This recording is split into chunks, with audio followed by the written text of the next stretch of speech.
Okay, today is the second lecture on shear. So as I said yesterday, I know that Lucas has covered a lot of this already, which is why we're going through it quite fast. But the exam questions that you could get on shear for Civil 211 may be a bit more deeper than what Lucas may have covered for Civil 210. So the background to this is that shear has always been in Civil 211, and with the rejig in the syllabus it was thought maybe for next year Lucas may like to have it in his course instead. But anyway, I've checked with Lucas, and of course the depth of which these questions are, the basic, the intermediate and the advanced, is a bit deeper than what he would have done, although of course it all is based off the same theory. And as I've said before, you've got food Dropbox solutions available on these and the exploratory level questions.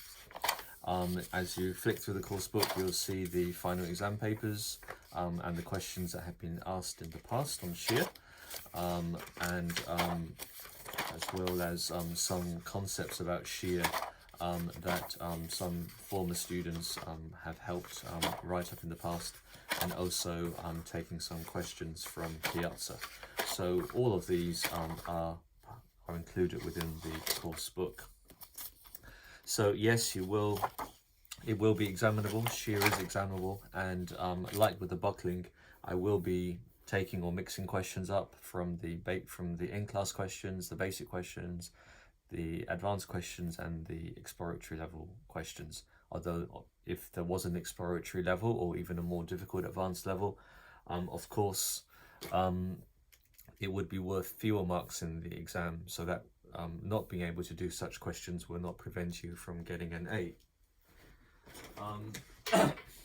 So if you're not aware, you can collect these bits here from the technicians in the MDLS. Just make arrangements with them, and when we come back to live lectures, I'll get the technicians to hand these around. So for some of you, these might be useful. For some of these, they may be completely unuseful. So if you want them, they're available for you. Just make an arrangement with the technicians to collect them. And as I said before, you can bring them to the final exam if you wish to. Please remember just to upload pictures of whatever you do, particularly if you do something different, onto Canvas. Now, before we get back onto the shear,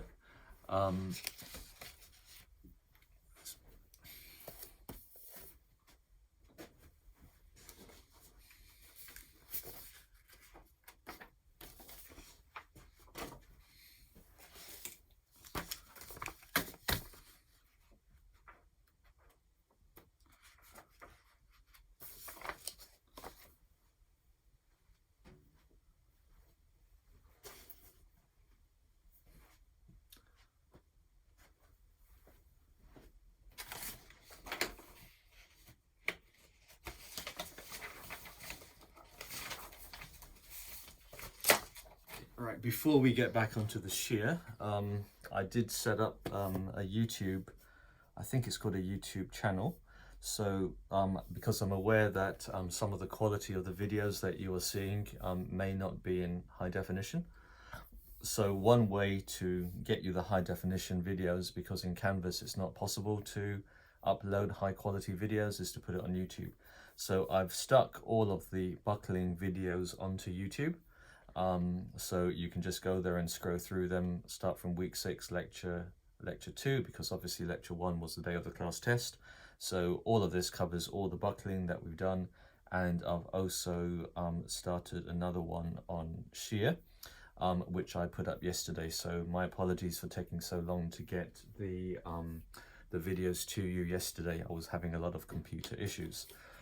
So if we scroll through it, there's a 1-hour lecture of me talking about shear in the course book, which is now up there, week 8, lecture 1. And then underneath these, I have given the live scribe links in the Dropbox, but I also added the live scribe if you did want them. So the live scribes were done a few years ago for the shear questions. So they are there if you want them. What I've noticed from previous years is that some students just want to see the solutions, They don't want to have to commit 20 or 30 minutes of their time to go through and watch me talk through the solutions very slowly. And other students prefer to get the solutions explained to them on a step-by-step basis. So I'm trying to get a happy medium in these lectures. So for those of you who want the full explanation, they're available for you on the LiveScribe. And for those of you who just want to look at the solution and not have to commit your time to watching the LiveScribe, there is another solution provided for you. So all you would need to do is to just read that, and if you're completely satisfied, there's no need for you to take things any further. So that covers where you can find the videos. I've also put the video recordings up on the Dropbox as the raw video files, which of course means that they're quite large for you to download, but they're there for you to download if you wish. If you've got any problems at all on anything, whether it's accessing the videos, accessing the recordings, finding the Dropbox, finding things, if you think something's not been explained, I'm available all the time. Just send me an email or send me a Piazza question, or ask for a Zoom meeting. That can be with either me, any of the TAs, or any of the Part 2 assistance centres. So just get in touch with us. We're around, we're here to help. So if you've got any problems, please just let us know, and we'll arrange either a face-to-face Zoom session or arrange some answers provided for you through Piazza. So please let me know if you need anything, and the same also applies to the TAs. So let's move on. So this is where we left things off yesterday. We started off on shear on this part of the course book. Oh, by the way, here is if you wanted to see the URL for the buckling, even though I've emailed that around, the URL is here. If you need it emailed to you, again, just let me know. And then if you wanted the URL of the shear, again, just let me know. It's there for you. Okay, right. So let's continue. Shear stresses in beams. So we introduced what shear was, and of course Lucas has done this already. And we've introduced the concept that if the bending moment is constant, or if you've got a pure bending case, then there's no shear force, and so forth, no shear. One of the good ways to see the shear, or see the need for the shear in terms of either the material or an adhesive, would be to take some planks of wood and apply a load on, and you can see that there's a zigzag, or there's some steps at the end, which means that each plank is bending around its own major axis. Whereas if you had some glue put through it, or you had some nails fired through it, the three planks would work compositely. That's the correct term. They would act compositely as one, and they would work as one, and that means that you do have some the adhesive, if it was adhesive, would be taking some stresses, and if it was some nails or screws that had been fired through, they would be taking shear forces. And we'll be working out how to calculate those in the next example. So moving on here, just about the proof as to why there's a need for shear. And then we moved up to here, which is the timber beam, which has been glued together. And I have got a LiveScribe solution for that one, as I've already said. So there's and also there's a solution that I've got from the internet, which I've also stuck up. So that one would deal with the timber beam. The next question, example 3, is identical.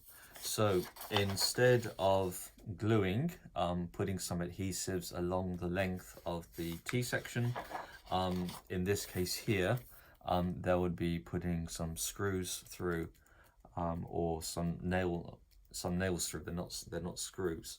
So if I try to draw this in 3D, so there you've got the T-bit with the nail going through, and then if I drew that out again like here, then that one is all going through. Then along here there would be another nail, and then that would be going through, and then along here there would be another nail going through. So yes, we've got a nail going through, but there is a spacing. There is a spacing between the nails, which you would see there. So that spacing, let's just call that spacing S. So when you see these types of questions, remember that it's not as if there's a nail at every millimeter. There's a nail at an appropriate distance. So that leads us on to the concept of shear flow. So the timber beam analyzed the same beam, but instead of gluing the two sections, we've now nailed the sections together, as shown in this figure. Each nail can safely transfer a shear force of 1.4 kilonewtons. So if you imagine that we've got the nail here, and then so that's the nail with the nail head, and then inside this would be the top piece of timber, and then inside this bit here would be the bottom piece of timber. If I, for example, were to, it doesn't actually need to be like that, but if, for example, I put a force there and then I put a force there, eventually the nail is going to shear, so it would be shearing along that plane. So let's just try and change that, so otherwise you might think it needs to be in a T, which it doesn't. So we've got two bits of wood, your nail's embedded in the wood. One way you're pulling it to the left, the other way you're pulling it to the right. Eventually the nail is going to shear, so we'll have our nail going through there, and it's going to shear off here. So eventually, after you've applied enough force through there, it's going to shear, and that one is going to be the shear plane. And we're saying that a nail is going to fail when the shear force, or the force that each nail can take, not in tension or bending or anything, but in shear, using this sort of setup, which you can do in the laboratory quite easily. Just pulling it apart, we're saying that each nail can take 1.4 kilonewtons in shear. So the question then goes on to say, if the maximum shear force in the beam is 10 kilonewtons, what nail spacing S, so that's what is the nail spacing in that direction along the length of the beam, is needed. So that's basically what the question is saying. And we're saying that the maximum shear force in the beam is 10 kilonewtons. So you could get a beam like there, you could stick 20 kilonewtons on it, and then obviously that would be 10 kilonewtons, and then that obviously would be 10 kilonewtons. Then we'll get our shear force diagram like that, and then that would be 10 kilonewtons in shear, and that would be 10 kilonewtons in shear in the opposite direction. So we're saying that if the shear force, if the maximum shear force in the beam is 10 kilonewtons, which it would be in this example, what nail spacing in the direction of the length is needed? So let's have a look at the solution that's been written out. So the section properties are exactly the same as in the previous section. When there was glue, what we're trying to do is to make this top piece and this bottom piece work compositely by putting a nail through, and we want to know what spacing is needed. So in the last question, we wanted to know the strength of the adhesive along here, which would make the two bits of timber work compositely. So calculation is exactly the same as before. So firstly, you've got this section here, and you've got that there. Work out the centroid of the composite section here. So we've done that calculation already, and the centroid turns out, and the position of the neutral axis, or the centroid, turns out to be 162.5 millimeters. So if you can't do that calculation, please just go and do a recap in Civil 210, or please just watch the live scribe lecture where I probably go through how to calculate it. Then we've got the IX, so let's just change that to I major. So as you would know, there would be two axes. One would be the major axis, which is the stronger axis, and one would be the minor axis. I prefer just to use the term major or minor rather than X, Y, or Z, because different countries use different conventions. Here, if you say major or minor, you know that the major axis is the strong axis, so major or the strong axis, or minor or the weak axis. So now here we've got the flange. So remember, as you can see here, our nail has been sheared. So we see the nail has been sheared, and it would be along this. It would be along here, here that the nail would be sheared. So remember, this is moving into the plane. Remember, you've got your planks of wood, which you've seen here, and the planks of wood would be bending around their own axis. So we want everything to act compositely, or act together, or act as one. And so you could sort of see that if there had been a nail there, that nail, if it wasn't strong enough, that would have been sheared by the 2 bits or 3 bits of wood wanting to act separately or individually.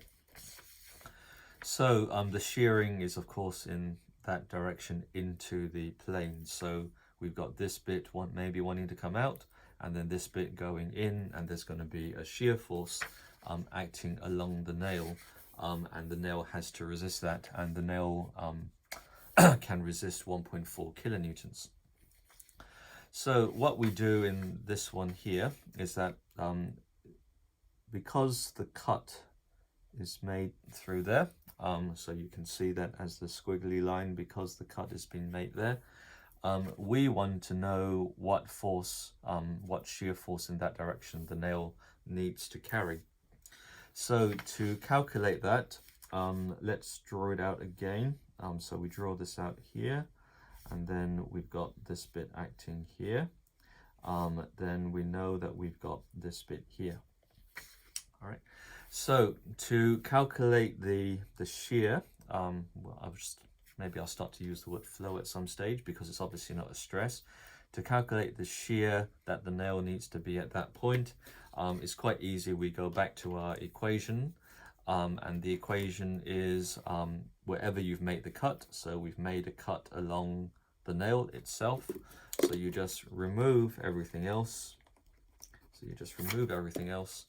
And because our cut's been made along there, so that's still the neutral axis, and then that bit there. So all we need to do is to calculate the area of this bit here. So we calculate the area, of that.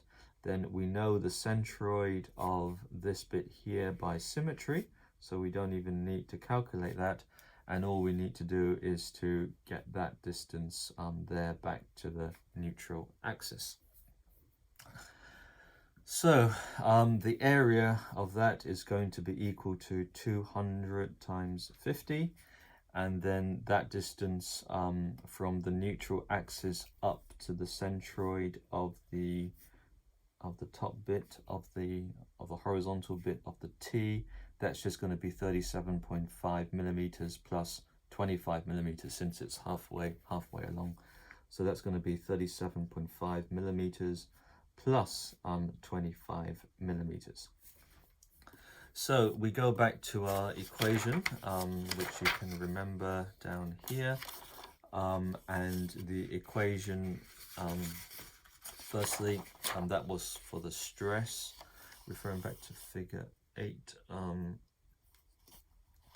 So this one here was for the stress, and now it's been turned into a flow because of the shear flow. So the shear stress and the shear flow are very, very similar. So the equation for the shear flow, which we can see there, the equation for the shear flow, which is the force per nail, per unit millimeter going in that direction, because we don't know what S is.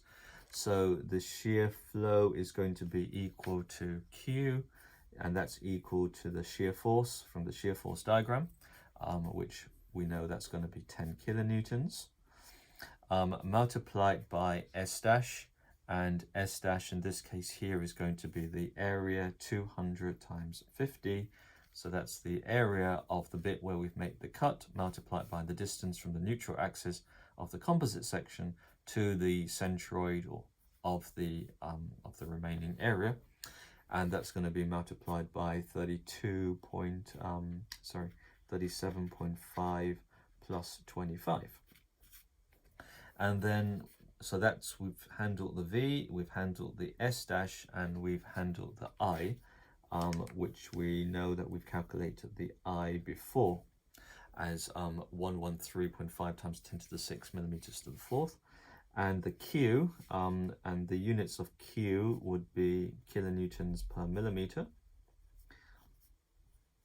So remember, the units of stress is length divided by millimeters squared. So it's exactly the same as, well, it's not the same as stress, but it's 1 up from the stress. So this Q in those units would turn out to be 0.055 kilonewtons per millimeter, according to the calculation. So what's the required spacing? So the required spacing is that, so we know that the shear flow is going to be, the shear flow is going to be 0.55. So we get the required nail spacing S. S would be the required nail spacing, is going to be equal to the force that each of the shear studs can take, which is going to be 1.4 kilonewtons, and divide that by the shear flow, 0.055, and then that turns out to be 25.5 millimeters. So in other words, if the spacing between the nails was 25.5 millimeters or less, then was 25 millimeters or less, then you know that the two sections can act compositely without the nail shearing, as you can see there. If you worked out that the Q, which is 0.055, so that Q multiplied by that distance, or maybe for the mid nail, that might be better, because we could say the mid nail is taking everything along that that bit there. So for the mid nail, it would be taking those two, it would be acting over this portion here, and we would say that the shear flow multiplied by that distance, 25.5 millimeters, the shear flow multiplied by 25.5 millimeters is going to be equal to the shear force of 1.4 kilonewtons. So that's how to work out the required spacing. And obviously we're not thinking in terms of stress anymore, we're thinking in terms of attraction, because the nail is taking a force. We're no longer thinking in terms of adhesion. So that handles example number 3. Okay. So let's move on. So this is now example number 4, and there is a solution for example number 4, which is given here. So let's read through example number 4 first. A 600 by 300 welded box beam is to be fabricated by welding 20 millimeter thick flanges. So here we've got a steel box, so obviously the box beam acts in that direction there. So we've got our box beam. We're fabricating this box section here. We've got a 600 by 300. Sorry, we've got a 20 millimeter top flange plate, so we can see the thickness there, and we can see that this plate here is 12 millimeters in terms of thickness, and we're going to be applying some welds along the length. So along the length of the beam, the weld is going to be applied. So exactly the same as the nail, there's, or yeah, almost exactly the same as the nail. There's going to be shear acting along here to force this bit, and this bit to be acting compositely, so the whole box beam acts as one. The beam will be subjected, so we'll be using fillet welds along the length, of the beam. Determine the maximum shear stress in the web.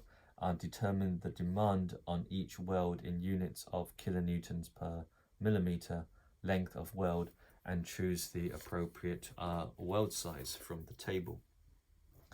So just imagine you might be working as a steel designer one day and you need to specify some fillet welds. So you've got different types of welds you can specify. You could specify a 5mm, so just imagine that was 5mm, or you could specify a 10mm weld, so a 10mm weld would be like that. Okay, so that's 10mm and that would be 10mm. So obviously there's an expense going from 5 to 10 and even more expensive going to 12, so you've got to do your structural engineering calculations to help you decide what size of fillet weld you can see there that needs to be specified along the length of the box beam. So we've got a design capacity per length of weld. So this is saying each millimeter of weld, which is obviously into the page, so each millimeter of weld can take what's ever specified here. So each millimeter can take this load in kilonewtons. So if the weld was 10mm in weld size, which would mean that distance is 12 and that distance is 12, that would mean that the weld can carry 1.67 kilonewtons per millimeter. So if there were 2mm, it would be able to take 1.67 times 2. If there were 3mm of weld, it would be times 3, etc., etc. So note the strength of the weld is obviously per millimeter of weld, and your job is to decide how strong each weld needs to be. So determine the demand on each weld and the appropriate weld size. So I've got a typed out solution for this. So we'll have a look at the typed out solution. So I'll put that to one side. Okay, so this goes into 2 pages. So we've got 4 welds, and we know from the box beam that the box beam is going to be symmetrical after all. So there's no need for any calculation of the neutral axis. You know that the neutral axis is going to be 300mm down from the top face, or 300mm from the bottom face. And just by inspection, that's going to be the strong axis, and then that's going to be the weak axis. And obviously the beam is going to be bending around the strong axis and having variations in bending moment along the strong axis, which gives rise to the shear forces, and that needs to be resisted by the weld. So first thing to do is to work out the section properties. So according to this, firstly you've got to use the parallel axis theorem. So you can firstly see there's a 2, so probably he's just working out what half of it might be.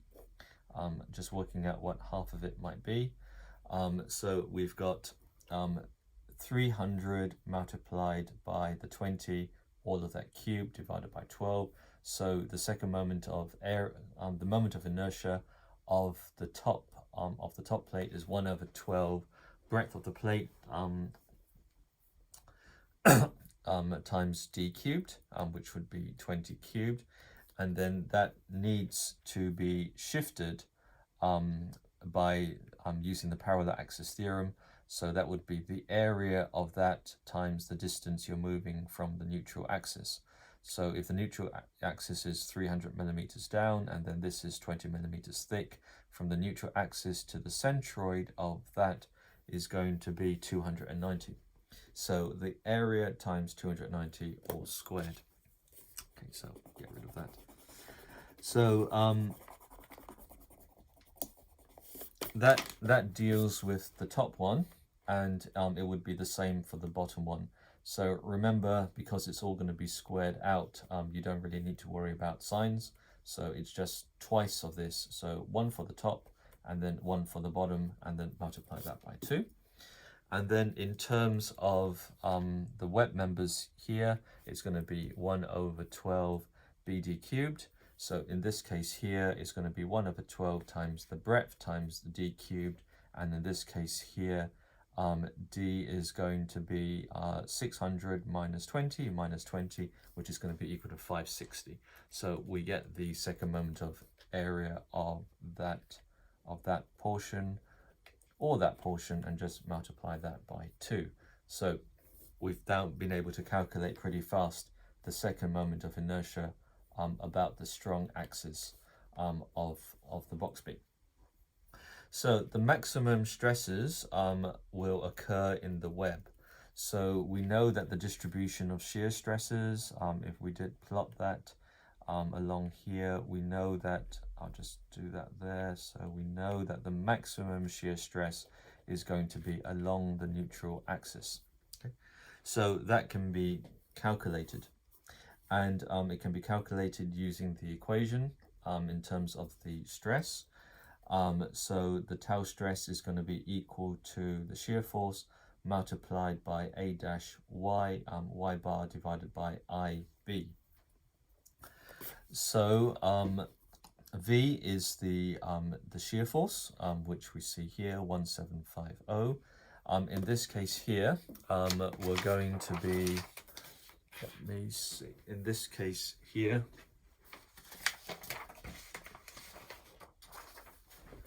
we're trying to work out the shear acting along there in that face there.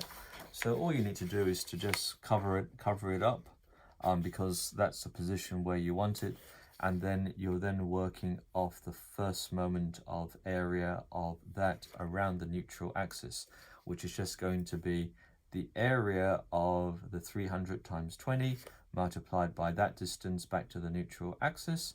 And then you're going to be adding on to the 2 times 280, which would be that distance, times 12 times 140, which would be the distance from there back to the neutral axis. So that would deal with the S dash. So that would deal with the S dash bit. And then here we've already worked out the I of the composite section. Now here's the only tricky bit, the B. So here you can see that one is 12, and then that one is also 12. So you might say, well, calculating a stress, why are we using 12 by 12 or 12 plus 12 instead of just using 12?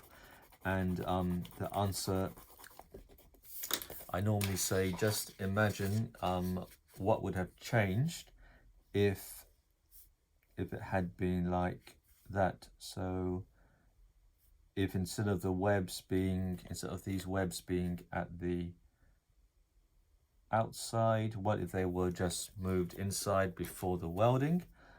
So if they were moved inside before the welding, so just moved in, then you'll have an I section. And if you had an I section, then that one would be 12 plus 12. So you could argue to yourself there would be no difference in terms of the behavior of the section. The second moment of area is the same, S is the same. The calculation is not dependent on the position of the web members. So if you just imagine they were just there, 12 plus 12 is 24, 24 millimeters, and then we're calculating a stress in terms of newtons per millimeter squared, and that's why it's going to be 12 plus 12.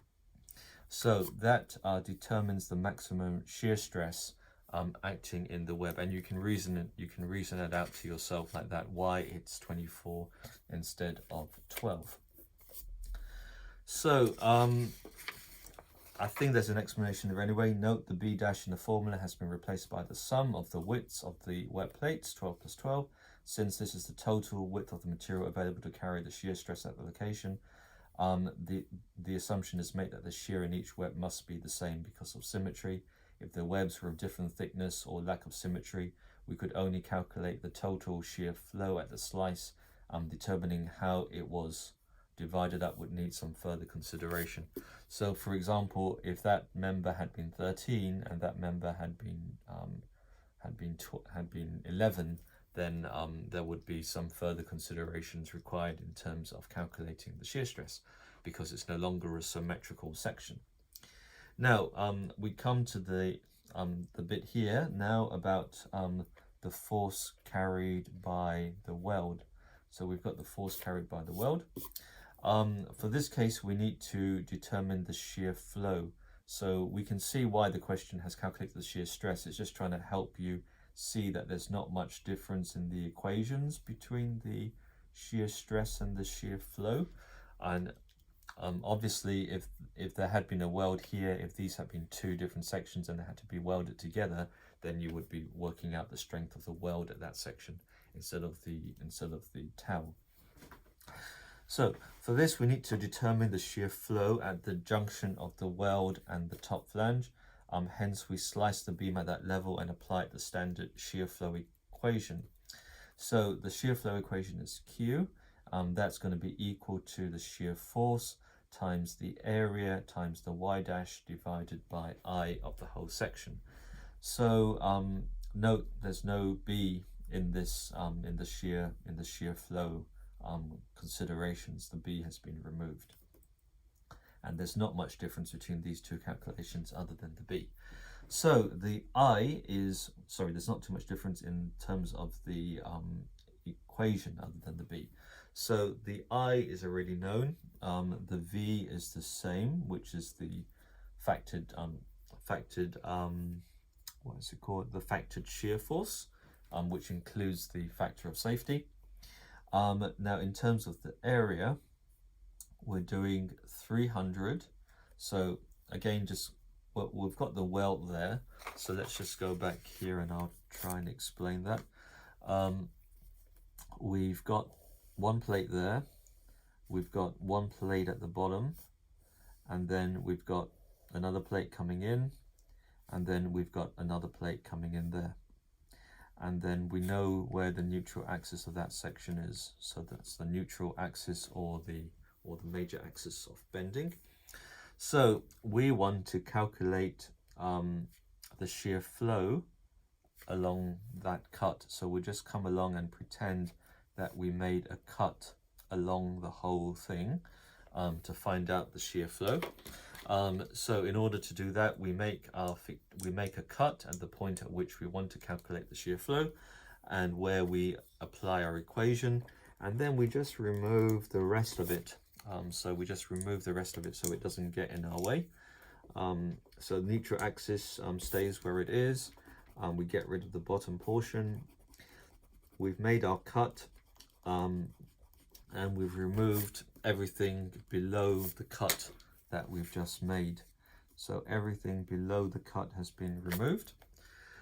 So this area here is going to be 300 multiplied by 20, and then the distance from the centroid of there, since that thing's going to be 20 millimeters thick, so the centroid is going to be along the midline, of course.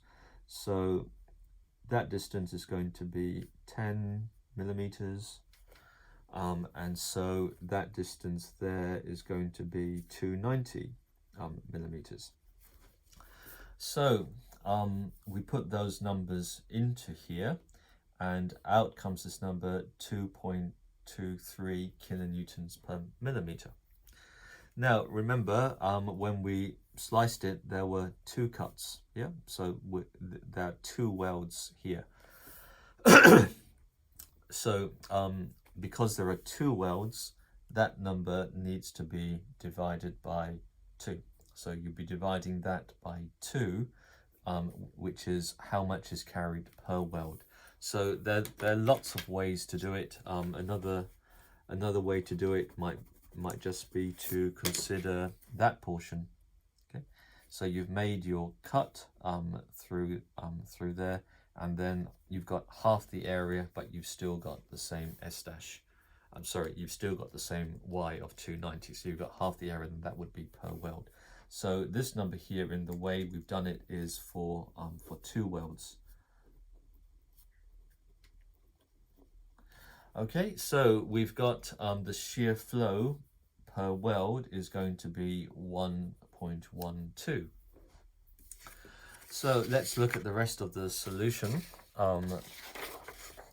So we've got the strength of the weld is, or the demand on each weld is going to be 1.12. So as a structural engineer, you're looking through the weld sizes and you're told you can choose any of these. So obviously this one is fine because the weld demand is higher than the 1.12. This one is fine. This one is not fine. It's not strong enough. This one is not strong enough.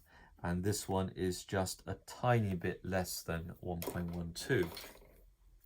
So I suppose the way this question has been set is just to see, so technically speaking, of course, the 1.12 is not good enough.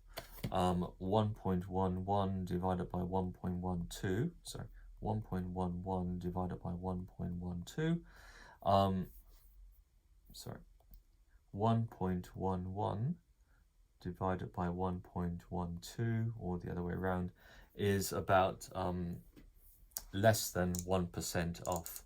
So that's less than 1% off. So you can put -1 there. So, all right. So sorry. All right. Let me try. 1.11 divided by 1.12 times 100 is equal to that. Sorry, minus 100 is equal to that. So it's 0.89% off. And I suppose they would say, using structural engineering judgment, because obviously these have some factors applied to them, that 1750 has some factors applied to it.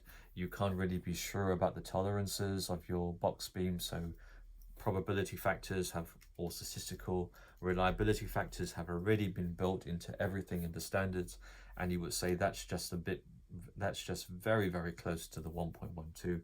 So as a chartered engineer, you could say, okay. All right. So using your engineering judgment, you would say that the weld size of 8 is okay because it's only failed by a small amount, and we know that there are factors applied to the design capacity. We know there are factors applied to the load. We know there are factors applied to all the steel bits. So the fact that it's just failed by a bit, we can probably ignore. But that's just a judgment call. Technically speaking, you should be going up to the weld size of 10. But you can reason it out, and the pragmatic engineer would in most cases agree with you. So that's the answer to that question.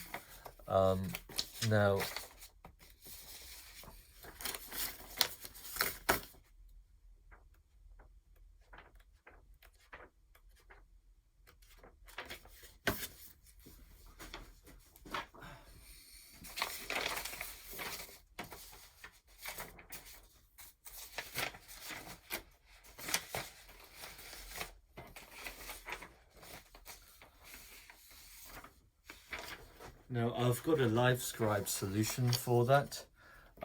So you can,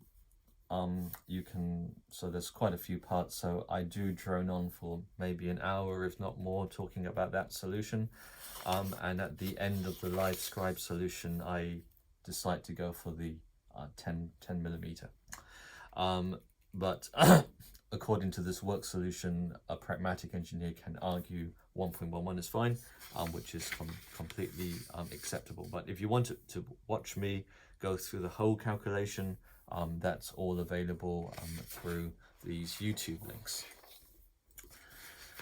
Okay, so let's move on to the next one. So this is the shear in thin-walled open sections. So what we're saying is that when the section becomes pretty thin, so I've drawn a pretty thin section along there. That could be an extruded bit of aluminium.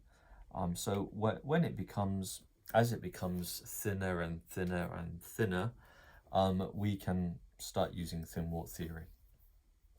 So so here I've not really shown any thickness, but if I showed some very small thickness going around there, you can probably reason to yourself that there will come a stage where it becomes so thin that you can make some assumptions.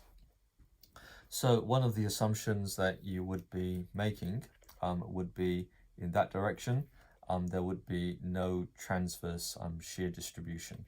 So you would be saying that the shear stress at the top and the shear stress at the bottom is the same. So there's no variation of shear stress between the top surface and the bottom surface, and you would be saying there would be no variation of shear stress between here and here because your section has become very thin.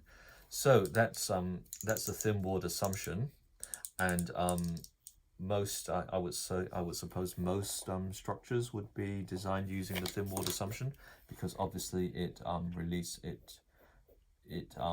should be, if you understand it properly, it will be reducing some calculation effort. So metallic beams, i.e. steel or aluminium, frequently have walls that are thin compared with the overall cross-sectional dimensions. So I know that this doesn't look thin, I think it's just there to illustrate the point. Such beams are classified as thin-walled. So consider a thin-walled I-beam, as shown here. Applying our previous reasoning to such a section would give a distribution of vertical shear stress as shown here. The vertical shear stresses in the flange, even permitted, would imply surface tractions along the inner surfaces, which contradicts the fact that they are free surfaces. So the correct procedure for determining the shear stress in the flange, is to consider the equilibrium of the element as shown here in this figure here. The shear stress at the position where the flange is cut off will not be given by the same equation as below, repeated here for convenience. Where S' refers to first moment of the shaded cutoff part, still calculated with respect to the horizontal axis. Thus we still use the same shear stress formula, but the slice the flange to expose the face on which the major component of the shear stress acts, there will be vertical shear stresses in the flanges, but of negligible magnitude. So let's try and explain what's that saying. So if this thing here is carrying a shear force, one of the assumptions of thin-walled is that all the vertical shear is going to be carried by the web. So these flanges, they're thin, they're very thin, like a piece of paper. We're making an assumption that the flanges don't carry any vertical shear. Of course they do, but we're saying that they carry such a small, teeny weeny amount of vertical shear that we're quite happy to ignore it, and we're quite happy to say that everything is carried by the web. So that's all well and good for vertical shear. Let me now say, for example, what happens if we don't have a channel section? What happens if we don't have a section like that? But suppose that we had another very thin section, which isn't connected. So I know Lucas has covered all this before. So we've got another very thin section here. So what happens in this case here?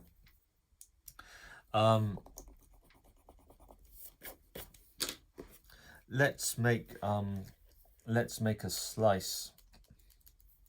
Let's make a slice here, for example. So we're saying that there's going to be no vertical shear being carried by this thing here when we make, but there does exist the horizontal shear. So if you remember the shear, if you remember when we were talking about, so I'll just try and draw that at an angle. So at an inclined angle to say that. So there's going to be no vertical shear component along there, but there is going to be a horizontal component along there. Okay. And then that obviously needs to be in equilibrium with something on that side there, and then you've got your shear acting on that side in the opposite direction. So let's provide some thickness there. So that's meant to represent that flange there, or cutoff. So we can see that we've made an assumption that there's going to be that the vertical shear that thing carries is negligible.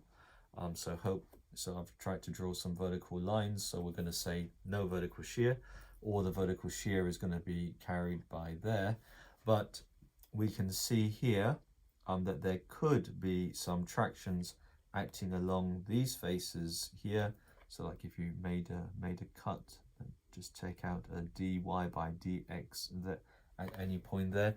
Even though the vertical shear is 0, there's nothing to stop there being some in-plane shear, or we would say horizontal shear there. Okay, so hope that's clear. Probably not. So if you go to the back page of the course book, and then if you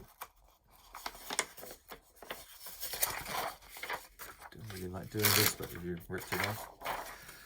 So that's on the back page, and I've also provided another copy of it somewhere else. You can always print it off. So let's fold this here. So you can see some folded lines that I've drawn there. So it's now become an I section.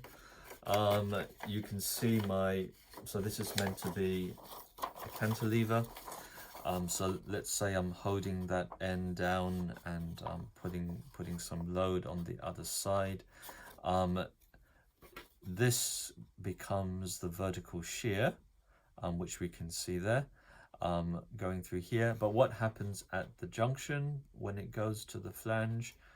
Turn it round, and you can see we're making the assumption that that's so wavy that it can't carry any vertical shear. But you can see here that there is some horizontal shear, and that horizontal shear has to be in equilibrium with that vertical shear. So we can see that there will be horizontal shear acting along there. Okay, so you can just play with that bit of paper until you can convince yourself that there would need to be horizontal shear. So who really cares about the horizontal shear? When you've got a symmetrical section like here, so this is not symmetrical because each of these can act independently. So each of these sections can act independently, but this section here acts as one. So when you get a section like here acting as one, the horizontal shear isn't a problem because there's going to be self-equilibrium of the horizontal shear. But you can see here that if there was this horizontal shear and we drew the shear stress going down there, I use the word stress, but that can be interchanged with flow. So if there was shear stress or shear flow, and all you need to do to convert your shear stress into shear flow is to multiply the shear stress by the thickness of the section there, to give you a value of shear flow, which ignores the horizontal component. You can see that it must flow, because it's called flow because it's quite helpful to think of it in terms of something flowing in. You can suddenly see that this horizontal shear is going to be acting in that direction, and you might get horizontal shear acting in that direction, going down there, and then the horizontal shear would go out like there. So for this section, no problem, it would self-equilibrate. But for an open section, such as one channel section, it can be seen to arise to a problem, because this section here is going to want to twist. You've got one force going there and one force going there, so the section is going to want to twist, and that will lead us on to discussions of shear flow, which we'll talk about later, and also shear center, which we can see along here, which Lucas says he's covered. So let's move on.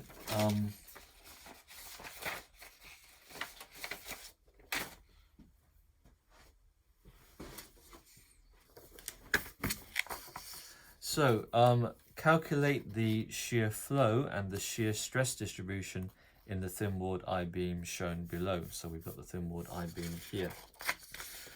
So as before, I've got LifeScribe solutions covering the whole thing. So I've got four mini videos. I start off by talking about thin walled assumptions, the transverse shear stresses that we just talked about. I talk about how you can see this horizontal shear along there, and these diagrams which can be used to see the horizontal shear for this symmetrical section. So you've got a build-up of the shear, and then that goes around the corner. So calculate the shear flow and the shear stress distribution in this beam here. So let's just try not to get confused whether you're thinking about something thick or something being thin. Just say to yourself, if it becomes thin enough, then whatever calculation you would have used for thick they would tend to be asymptotic to each other. So the thinner you make the material, the more correct the thin walled assumption is. So we can see here that there is no thickness provided. So you could probably work out the equations for yourself, and then you could put it into a spreadsheet or something and just play with changing the t, make the t really, really small compared with the dimensions. So for example, you could make the thickness equal to 1/10 of the depth or 1/100th of the depth, and the thinner and thinner and thinner you make it, the more accurate the assumption is going to be. So the thickness is to an exaggerated scale, so that's just to that's just to help you visualize, I suppose. But another way of looking at it may be to just draw it like that. And then if you get any confusion in terms of the calculation, just work it out the way you want to, and just put a very small thickness in, and you'll find that the two calculations work out to be the same. So first bit here is to calculate what's happening at section 1-1. So section 1-1, so if I just ran a center line through there, and then down there, and then across. So to work out the shear at section 1-1, firstly, the shear, which we'll express in terms of the shear flow, which would be flowing in that direction there, in the horizontal direction, as we've said. The shear acting in the horizontal direction at section 1,1 is going to be equal to just that. Okay, so just that, and then that would be the neutral axis. So I'll put the rest of that in some sort of an imaginary dotted line going down there. Okay, so sorry about the mess. So we want to make a cut around there. So we make the cut, which we can see there.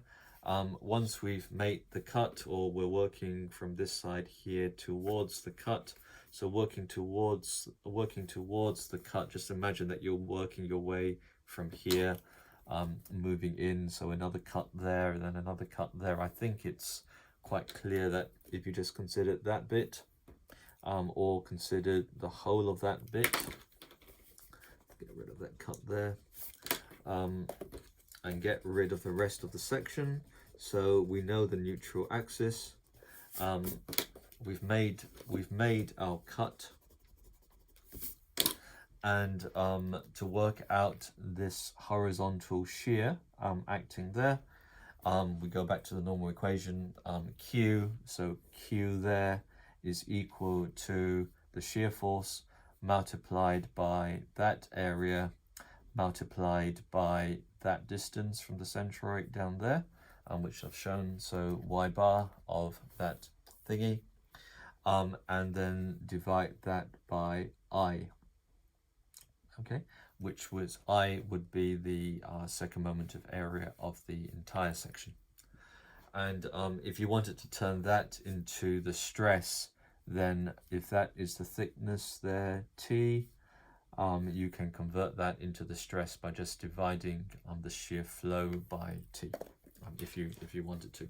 But with it, but it's nice, it's better to think in terms of Q than it is to think in terms of stress, because the Q is just one step away from getting a force.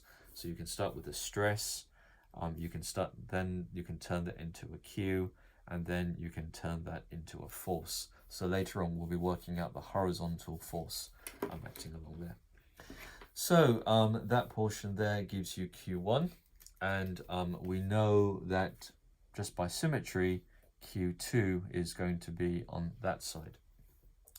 So if we made another portion, just pretend everything else disappeared apart from there, it's exactly the same as what we've got, and Q1 and Q2 are the same. Then we come to the Q3.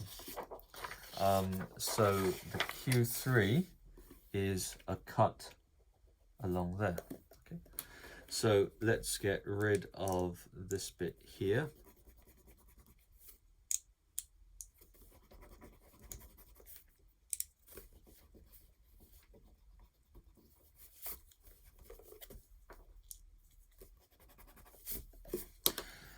And let's extend it down there. Okay, so now I've got the whole flange. Okay, so we've now made a cut along there. So again, that's still the neutral axis of the section. So that's still the neutral axis of the section, and we want to know our shear flow at that point. Okay, not a stress, it's a flow.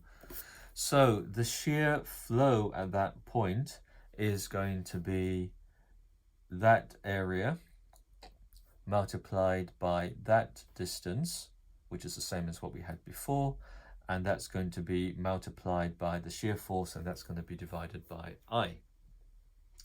And we can see that in this example we're saying that T and that T are different, which is there to illustrate why we're thinking in terms of flow and not in terms of stress, because the thickness can be different, although normally it is the same. So you should have been able to reason that the shear flow at section 3, since it's twice that bit there, it's just Q1 plus Q2. So Q3 is Q1 plus Q2. And if you come back and say, I don't quite agree with that, it's not that accurate, yeah, that's all fine. Just set up the calculation in your spreadsheet or whatever you want to do, and make the thickness thinner and thinner and thinner, and eventually you'll find that whatever problem you have, you can see that it's not really a problem when the section becomes super thin. So you might say, hey, shouldn't we be thinking about that point instead of that point? Yes, maybe you're right, maybe you're wrong, but, or, you know, that point there when the two intercept, yep, maybe you're right, maybe you're wrong, but does it matter?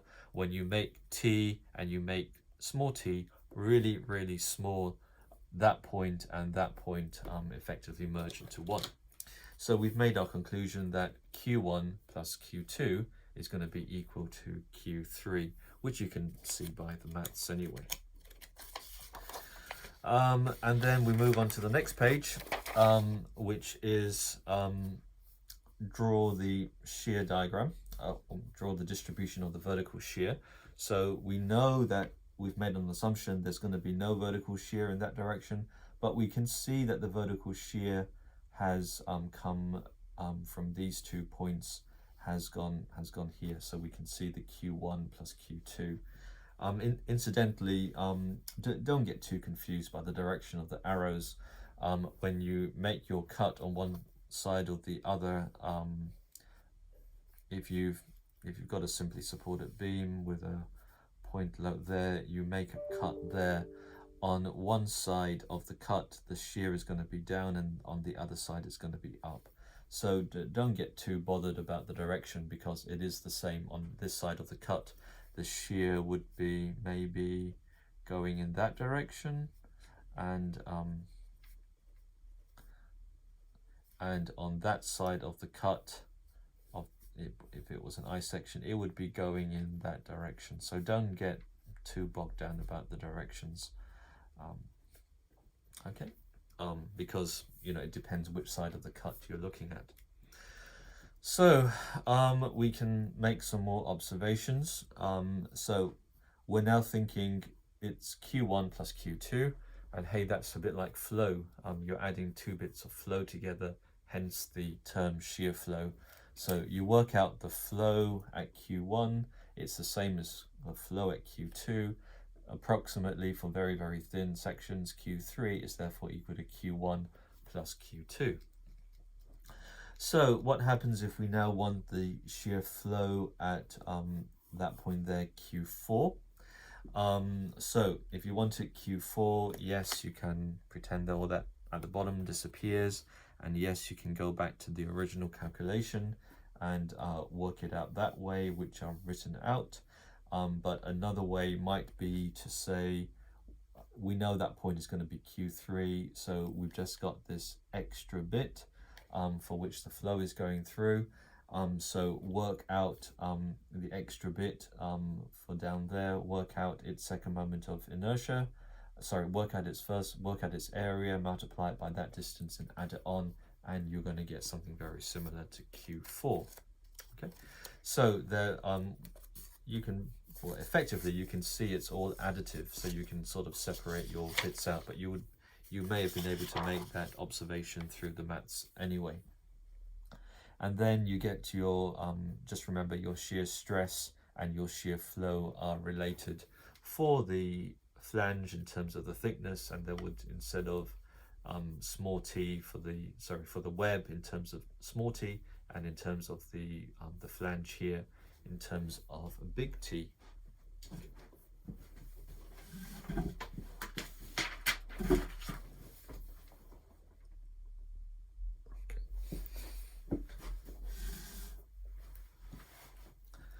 So that covers the shear flow, and you can watch the video and watch the YouTube video and then see how you get on with that. So let's move on. So we've now got this thing about shear center. So when I talked about it before, I drew a channel section, And that folded thingy that I've got for you, this is also a channel section, which can be made of steel plate. So here we've got the channel section, and we've just reasoned that there is flow going in that direction. So there's horizontal flow going down there, and then there would be turn into the vertical shear flow going down there. Just think of water going through a pipe. So we do have this problem that we talked about in terms of the flow going round, and that section, this section here, so you've got the flow going round here, all the way down there, through here, and you can see these two forces, they want to make the section twist. And there's the one thing that an open C-section really hates or can't tolerate is being twisted. So introduce coordinate system X that runs along the flange center line. So that's the flange, so we're just going around the X, starting from the right hand tip, and then you can work out the shear stresses. So that's from the equation that we already know. Varies linearly with X at the left hand side, so you get into that equation there. The resultant forces in the flange, so we've got the stresses in the flange, which can be turned into a flow and which can be integrated even more, as they've done here, and then that turns out to be a force. So you can derive a force acting in the flange. So introduce a coordinate system Y that runs along the web center line, and then the shear stress in the web as a function of the new coordinate system can be expressed in this form here. So that would be the shear stress going down there, and then from here you can see that it varies parabolically with Y, exactly for the same reason as the rectangular section. So we've got our tau max. So do your integral in terms of over the area. So I think they've done it not using Q, but because the section, we've assumed the section has the same thickness. No, we haven't. We've assumed that it's got different thicknesses, so sorry about that. Anyway, so you can work out your stress along the web, and then you can integrate to get the force in the web. And then to check the calculations, substitute equation 8 with the help of the parallaxis theorem, and we get VW equals V. And this is expected since we say that the web is the only thing in the thin walled assumption that carries the vertical shear. So all the vertical shear is carried by the web, and there's no vertical shear being carried by the flanges. The summary of the results so far is shown graphically here. So working along here, we've got, so don't get bogged down with the direction of the arrows. Quite happy to reverse the direction if you want, if that helped. It makes no difference. So we've got a build-up of horizontal shear up to moving from that point to there, and the maximum value was there. We've got a build-up of we've got the vertical shear being calculated from there, which increases to a maximum value there, and then it drops down again in terms of the shear stress, which you would expect. And then here we've got the shear being a maximum at the junction, same value as there, going down to 0 at the free edge, which you would expect. So the horizontal shear at the 2 points, a hair's breadth away from the 2 points, would be close to 0, and then as you move in, the horizontal shear gets larger and larger. So consider now the twisting moment or torque. So we've got the moment, we've got this torque, so we've got this Vf times d. So we've got one force there and one force there, so that's a couple, and then multiply that by the distance between each other, and then these two are going to want to spin it around in one direction. Expressed differently in terms of a equivalent load system, we're saying that there's a point known as the shear center. So and we're saying that if the shear, or if the section is loaded through the shear center, which is away from the face of the web, then the loading point and that one, all the vertical shear goes through the same point, and that one's to make it a couple in the clockwise direction, and you've got these two acting in the opposite direction to balance it other out, and then you can work out your position E, which is what that point is.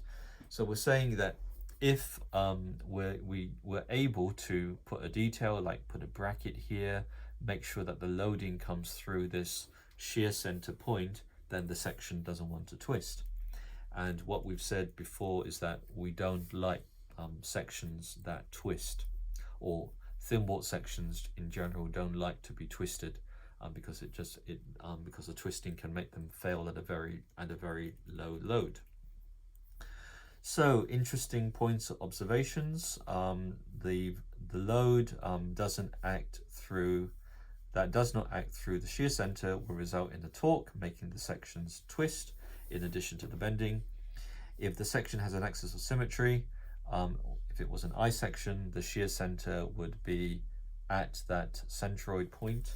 So for this section here that we talked about earlier, the shear center and the centroid would be at that point.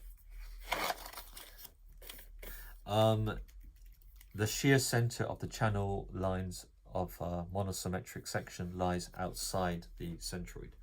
So a few examples of shear flow and shear center denoted by S are shown in figure 20.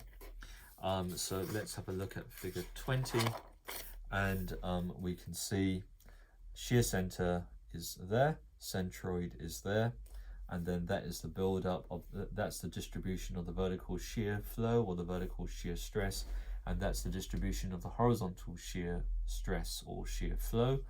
When you've got the channel section, it's going to be like that, as we've seen, with the shear center on the outside.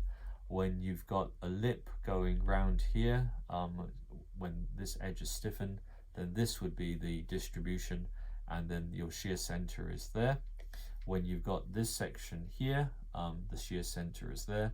When you've got a box section, like what we've tackled before, the shear center is there.